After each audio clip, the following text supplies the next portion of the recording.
So we'll share a little bit about what this program hopes to achieve. So these are the things that you're going to gain through this. Empower you to support your communities with information. That's kind of what our gig is. That's what we do. And that includes everything from this orientation. You'll have quick trainings at each event you sign up with. There you're going to learn more things. We also have a breadth of collateral materials, websites, and things like that, that you'll get to know, you'll become familiar with, and you'll be able to spread those out to your communities. Creative ways to connect with people. So the ambassador program did not shut down for 2 years during COVID. We still had 10, 15 events a year, many of them virtual. We had some meetups, but so we're going to use things. If need be, we're going to keep using things like Zoom. We're going to create videos, YouTube videos, to send them out. So we're not going to let this bug beat us. We're going to keep going and be successful. So for the last 2 years, still managed to have about 40 people on the staff, on rotation, and really good, robust program. Variety of ways to engage. We have a robust and diverse set of activities. I've read all your survey responses, and I'm going to do my best to point you towards activities that I think match up with what you said in your surveys, your skill sets and things you're interested in. And finally, we're going to introduce you to how PBOT functions. A lot of you are looking to be transportation professionals. A lot of you are transportation professionals, and you couldn't find a better way to get to know how PBOT works than working through this program, because we service a lot of the other programs in PBOT. Get to meet a lot of people who work at PBOT, and I got to tell you, I've only been here for like 8 months. Some of the nicest, smartest people I've ever dealt with in my life. Really great crew of people. They are so giving. I haven't met anyone that wouldn't want to just sit down with you for an hour and tell them what they do. So it's a really good place you've stumbled into here. Awesome. Thanks, Tom. Cheers. So as we're talking about the Portland Bureau of Transportation, often when we meet folks for the first time, or when I tell someone where I work, especially if I say PBOT or just the Bureau of Transportation, ask folk, and they're like, "Oh, do you work with the bus?" That's the first thing I get, but that's the only thing we don't do. So I just wanted to, talk about what does PBOT do. So looking at this image, kind of, if anyone wants to come off mute and shout or put in the chat, like, do you see anything in this image that PBOT might work on, or that that PBOT works on, that you're familiar with in our work? The bike crosswalks. Yep. Thanks, Carly. Exactly. Yeah. Bike crossing, bike lanes, bike infrastructure. Signals. Totally. Absolutely, Jake. Street lighting, so important. Knocking them off one after another. Yeah, you guys are on it. Looks like they may be widening the road there too, so I would think that might be part of it too. Totally. Creating safer corridors for cars and people and transportation. Yeah. And Jamie in the chat, pavement striping, absolutely. Putting the little flag on the speed limit sign. Yeah. Exactly. Oh, I didn't even see that one, and I put up the slide. Right. Yeah. You guys, I think, said all the ones, but there's even more, also curb ramps, lane reorganizations, street lighting, all of it. You guys are on it. So here's a little bit of an infographic about some of the other things that PBOT works on. This is like an infographic of all the assets that we manage as of 2018. So, we also have the tram, a heliport, which I didn't know about, one dock, some tunnels, street poles, parking garages, BIKETOWN, streetcar, a lot going on in the PBOT world. So it's a big organization. I think it's one of the second biggest bureaus for the city of Portland. So a lot happening beyond just kind of what folks might initially think. So next, I'll just give you a quick highlight of our organizational structure, just so you kind of know. I feel like when I first got introduced to PBOT, I was like, who's working on what and what are these different teams? The team I'm working on now, I had no idea even existed.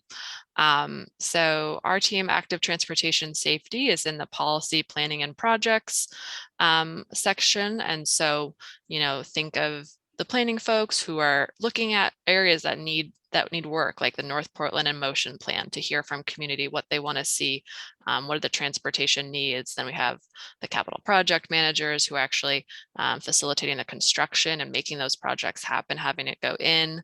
And then we have a lot of our kind of community education and people-based projects or programs, like Vision Zero, Safe Routes to School, Sunday Parkways, BIKETOWN, and a bunch of other kind of more people engaging programs.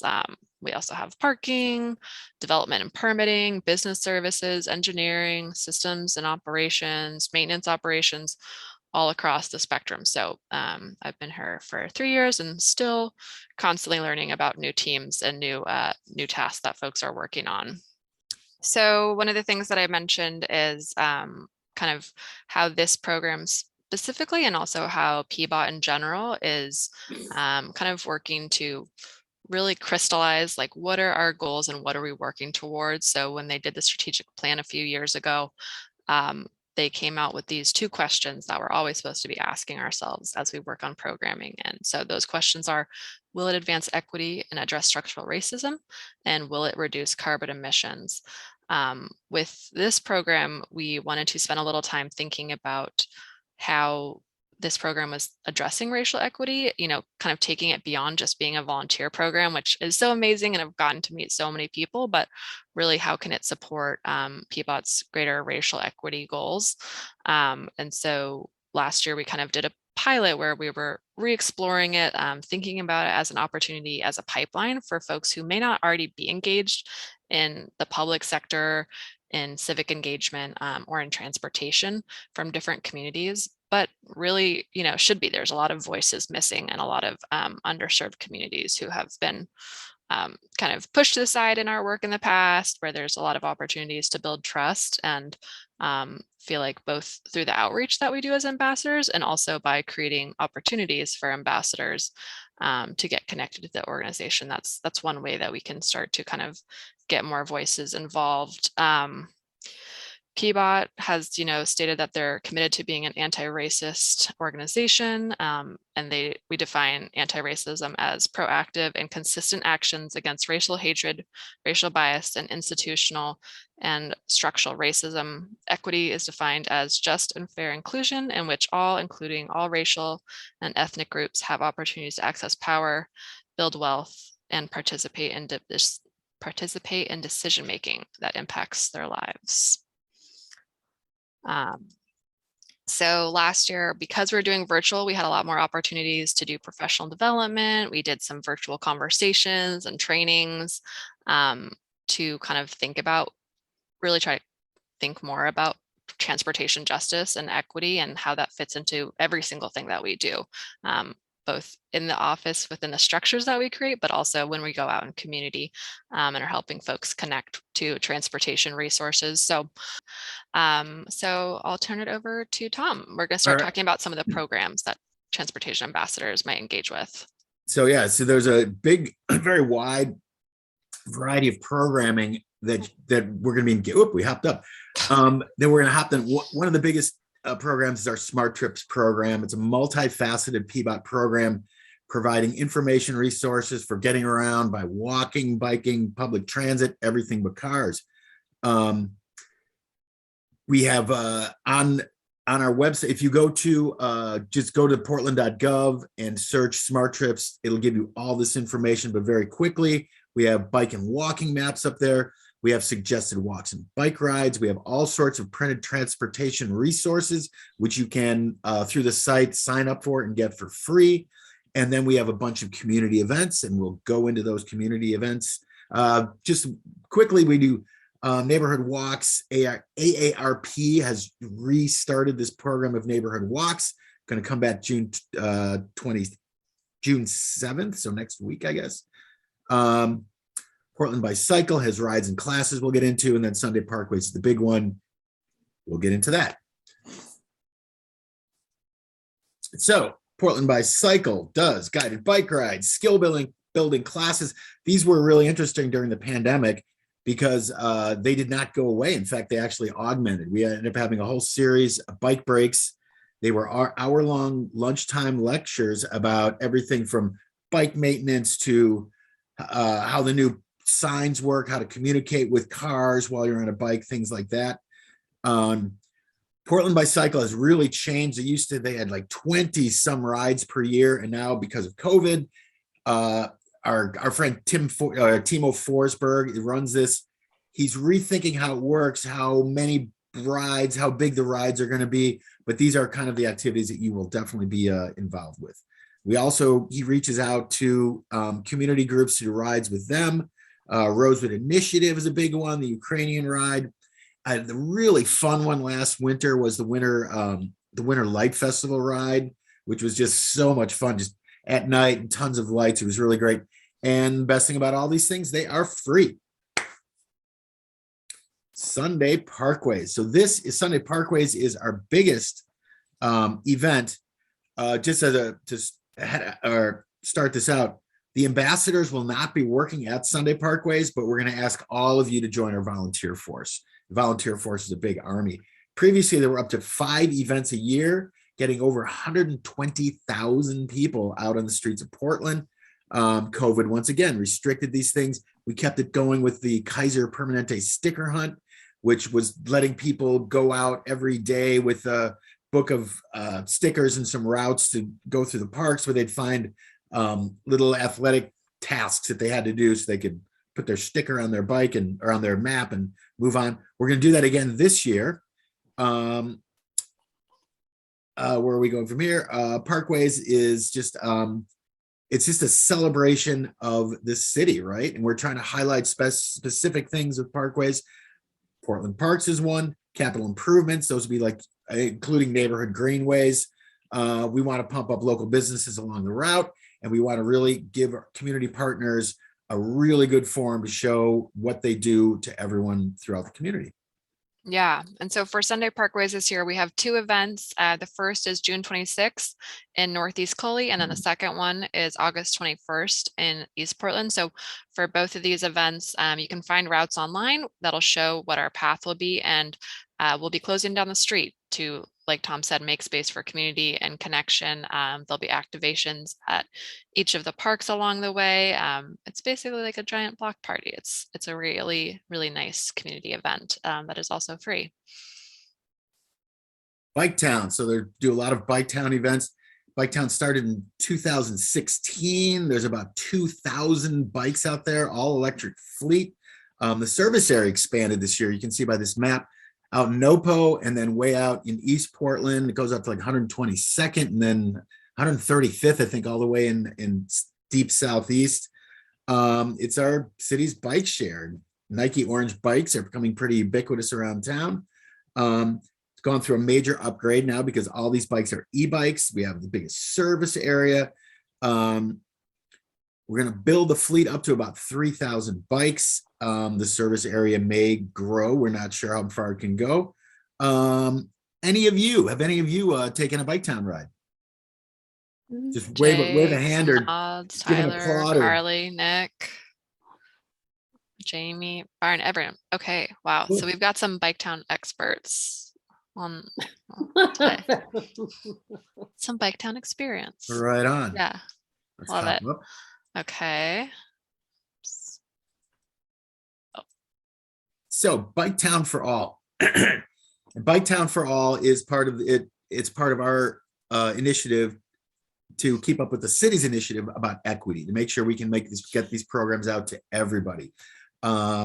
Basically, anyone who the requirements are, you have to be above 16.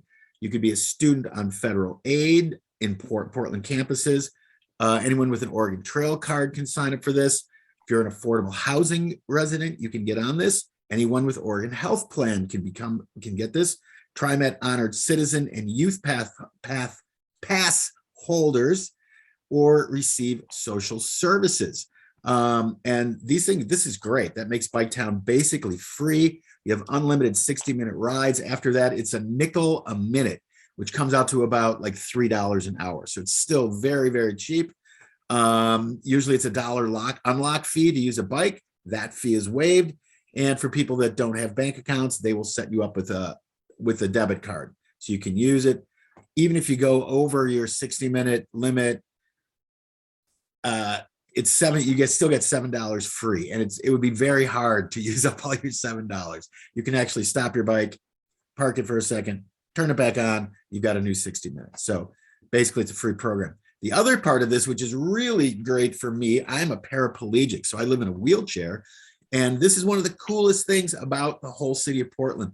We have an adaptive bike rental program. It's so unique, it's unbelievable. Anybody who has any problem on a two-wheel bike, it could be anything from balance issues to being a full-on quadriplegic. They have a bike there for you at Adaptive BIKETOwn, and it's at a place called Kerr Bikes, and they are just north of OMSI. They actually share a parking lot with OMSI, and it's a really great, well-positioned place because you're right on the East Bank Esplanade as well as the Springwater Trail. So I'm a big fan of Adaptive BIKETOwn and have used it. And I tell everyone I know I'm in a bunch of adaptive groups around the country. And I'm like, we've got bikes you can rent. You can get off a plane, take a MAX train over to the place and ride a bike in a hand chair. So very proud of Adaptive BIKETOwn. Yeah, and right now for the rest of 2022, these rentals are free. So folks just need to make an appointment so that they can get make sure that we have the right equipment set up for anyone's needs, but super exciting to be able to extend that free promotion. Cool. And another big program that we do lots of work with is Safe Routes to School. It's a partnership between the city of Portland, schools, neighborhood community organizations, bunch of agencies building safety improvements. They offer programs that make walking and biking more accessible and safe for students, families. There's programs that help ease traffic congestion around schools. The idea of the program is they want to invest in and around schools so that a high percentage of low-income students of color, those with limited proficiency, will not be afraid to get to school. Make it very safe for them to get around, get to school. And it's got a couple of people working on here, super dedicated, really great people. And they use ambassadors all the time for their events, and they're really great events. Awesome. Thank you, Tom. So next up, we were going to share a little bit about what it looks like to sign up for events. But before I switch over to that, I wanted to see if folks had any questions kind of about PBOT, about the transportation ambassadors in general, about any of the programs that we mentioned. Are they still doing the Tento Express walks? That is a piece programmatically where we won't be doing this year the formal Tento Express walks that we've done in the past based on capacity and staffing. But we're doing a lot more of working with community-based organizations who want to do walks. So at the Northeast Sunday Parkways, Oregon Walks, and Multnomah County Health are partnering together to do walks. So there'll be a lot more community-based walks happening throughout the summer based on whatever community organizations want to see that will be helping to capacitate. Okay. So will we get notices about that or no? Yeah, absolutely. Yeah. Any of the ones where they can use volunteers, which is almost all of them. Okay. You guys will see coming down. Any other thoughts or questions? Okay. We'll have time at the end too. So this year, for folks who have participated in the past, like Carly, who's a wonderful alumni of the ambassador program, we used to use Google Calendar for sharing invitations to volunteer. This year, we're trying out a new system to use Sign Up Genius. This platform will allow us to put in all of our events and allow you to sign up for different shifts, different events. It'll be, free for you. We encourage you to create an account because it'll make it really easy for you if you want to change anything that you signed up for. I know there's a lot of accounts in the world. I get many emails from many of the accounts I've signed up for. So if you really don't want to do that, there is an option where you can sign up without creating an account. It's just a little bit more cumbersome if you need to make changes because you have to send a request to us to get a code. So we'll be listing all of the events and programs on there. You'll have, usually multiple at a time that you can see and choose from. And then as we receive them, we'll also send out roundups of here are all the events that came in this week, opportunities to volunteer. Let's see, what else on Sign Up Genius, Tom? There'll be, so we're going to, ideally, we wanted to have all these listed on all the events listed on one page. It's not going to work like that. So we're going to have one page for, say, like BIKETOWN events, and one page for Cycle by Portland events, and one page for maybe Smart Streets events or something like that. So we're going to have to break it up into a couple pages, but we'll make sure you're kept aware of anything new. And then I'll be monitoring it. And if we're short a couple ambassadors, I'm going to ping y'all again and say, please look at these following sign up options till we fill it all up. Yeah, so because this is a new platform that we're trying out, if you have confusion or issues using it, let us know. If things aren't working or they're confusing, flag it for us, and appreciate, your patience as we try out something new that will hopefully in the long term be easier. But every new system takes a little bit of working out the kinks. So you guys get to help us figure that out. So now we'll share some of the events that we have coming up so far on the calendar. So just quickly, these are just an example of the events we've been talking about, and these are actually on our calendar right now. Community Bike Fair on Northeast 72nd, BIKETOWN Test Ride, the regular Bike Fair, Juneteenth, East Portland. This list is going to expand and expand, and it will all be up on that Sign Up Genius site, and you'll be able to click on them. And as you click on them, we're going to give your information to the person at PBOT who's actually running the event, and they'll tell you maybe you have to show up a little bit early for a little bit of training or something like that, but you'll be well trained by the time you're facing the public for the various events. Great. So in terms of next steps, we'll be sending out the slides and the recording from today's meeting for anyone who missed it. We just have one little last piece of paperwork, and it's a PDF one-page agreement, basically just asking, both us as staff and you as ambassadors to agree to, practice respect and professionalism as we're out, especially in the community, representing the city and ourselves, collaborating. We commit to, as a bureau, if you're out engaging with the public, that you would have a PBOT staff or someone from one of our community-based partners around you, so you don't have to feel like you're ever going to be put in a situation that is unsafe. That's our, one of our top goals, is to make sure that we're creating an environment where you have all the resources and information you need to be successful, and making sure that it feels like a safe and fun environment.